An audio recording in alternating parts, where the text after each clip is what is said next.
Now it's time for Lefties Losing It, and I have played you many clips of lefties spewing lies, uttering insane diatribes and generally behaving in an ugly, hate-filled manner. We marvel and mock the sheer shameless stupidity of the modern left daily on this program. We've almost become desensitised to the insanity, but even I was taken aback, sickened by this demented diatribe from MSNBC's Nicole Wallace. Watch as she turns a beautiful moment into something unhinged and ugly. Let's first have a look at the beautiful moment. Joining us in the gallery tonight is a young man who truly loves our police. His name is DJ Daniel. He is 13 years old, and he has always dreamed of becoming a police officer. In 2018, DJ was diagnosed with brain cancer. The doctors gave him 5 months at most to live. And tonight, DJ, we're going to do you the biggest honor of them all. I am asking our new Secret Service Director, Sean Curran, to officially make you an agent of the United States Secret Service.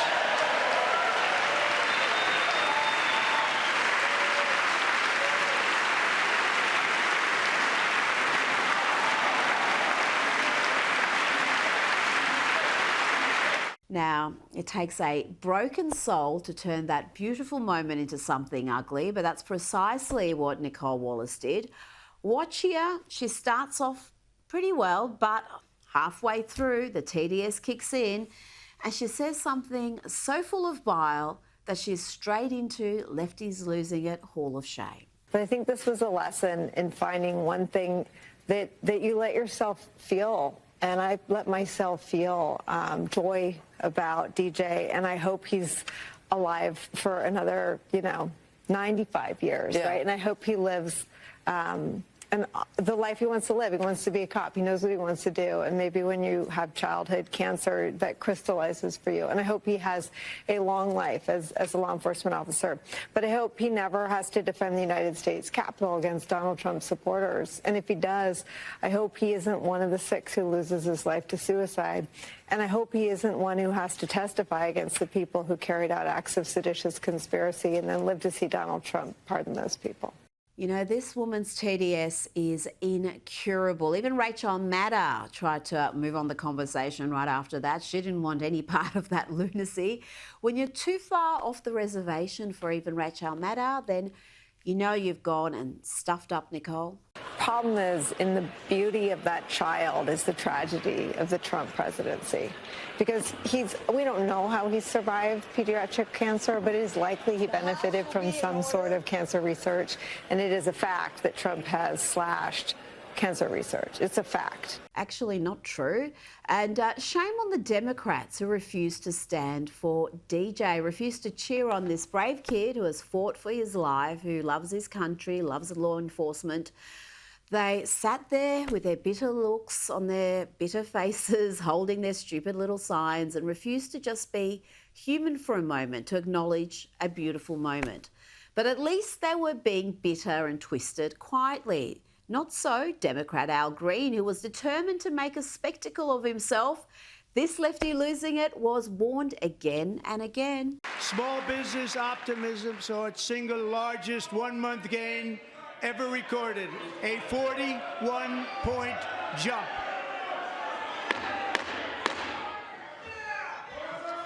Members are directed to uphold and maintain decorum in the House and to cease any further disruptions. That's your warning.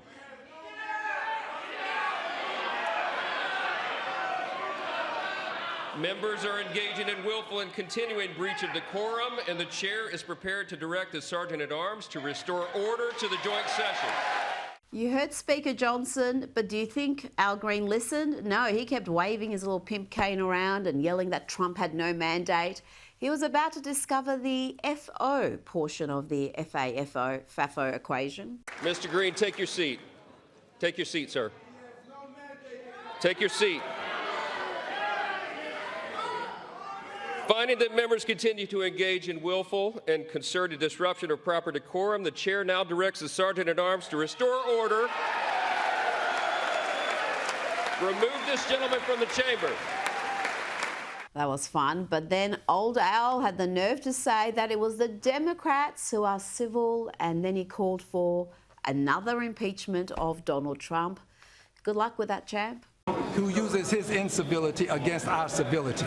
He is a person who has consistently been used incivility against civility. Do you think it was no mandate? Is that what you said? Well, look, I'm willing to suffer whatever punishment is available to me. I didn't say to anyone, don't punish me. I've said I'll accept the punishment, but it's worth it to let people know that there are some of us who are going to stand up against this president. And I'm also working on my articles of impeachment. This president is unfit. He should not hold the office. 34 felony convictions, 2 times impeached. Earlier today, White House Press Secretary Caroline Leavitt took aim at the Democrats, the media, and in particular, Nicole Wallace's disgraceful antics. Last night, MSNBC's Nicole Wallace disgustingly looped in a 13-year-old boy with brain cancer into an attack on the president over January 6th. And CNN's first chyron out of the speech called it divisive. President Trump wasn't divisive. The Democrats were. And CNN was proven wrong by their own viewers, 69% of whom, in a post-speech poll, said they had a positive reaction to the president's speech. 69% of CNN viewers like the speech. So even I didn't see that coming. And the YouGov CBS poll was even more positive. 3 in 4 loved the speech. The CBS YouGov poll that shows that 76% of those who watched the president's speech last night approved of his speech.